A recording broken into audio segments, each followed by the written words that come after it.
यह घटना 2012 की है, जब नीरज और उसका परिवार एक छोटे से गांव में रहने के लिए नए घर में शिफ्ट हुए थे। वह घर काफी पुराना था और गांव वालों के अनुसार वहां कुछ अजीब होता था, लेकिन नीरज के परिवार ने इन बातों पर ज्यादा ध्यान नहीं दिया। शुरुआती कुछ दिनों तक सब कुछ सामान्य था, पर फिर एक रात नीरज की छोटी बहन पूजा ने बताया कि उसे एक अजीब सी महिला दिखी थी, जो उसकी खिड़की के बाहर खड़ी होकर उसे देख रही थी। नीरज और उसके माता पिता ने इसे महज एक सपना समझकर टाल दिया, लेकिन धीरे धीरे घटनाएं और अजीब होती चली गईं।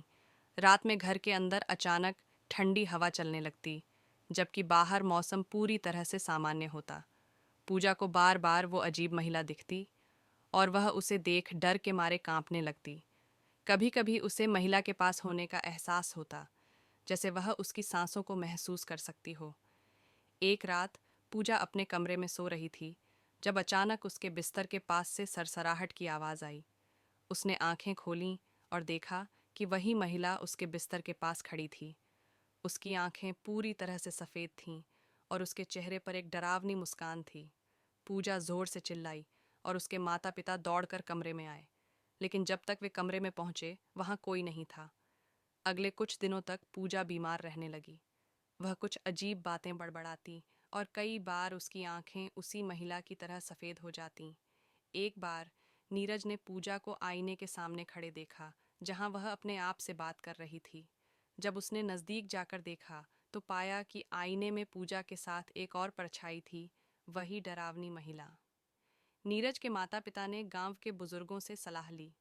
गांव वालों ने बताया कि इस घर में पहले एक महिला रहती थी, जिसने किसी दर्दनाक हादसे के बाद खुद को फांसी लगा ली थी। उसकी आत्मा अब भी इस घर में भटकती थी और वह पूजा को अपने वश में कर रही थी।